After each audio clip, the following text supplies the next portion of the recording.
तर लक्ष्मीनगरला येथे एक सुधीर वानखेडे आणि त्यांचं वय 65 वर्ष आहे आणि त्यांची मिसेस संगीता वानखेडे हे दोघे राहतात.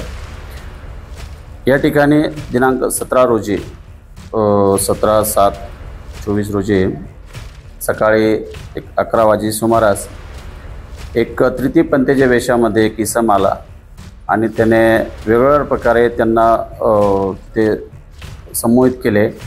काही एक पुण्याच्या गोष्टी सांगून आणि इतर त्यांच्याकडे जे काही पैसे असतील किंवा जे सोनं असेल ते त्याचं शुद्धीकरण करून देऊ अशा याच्यामध्ये एका कपड्यामध्ये ते दागिने आणि पैसे ठेवायला सांगितले आणि नंतर एक छोटीशी पूजा करतो असं सांगून बाहेर घेऊन गेले आणि तो तिथून पसार झालेला आहे.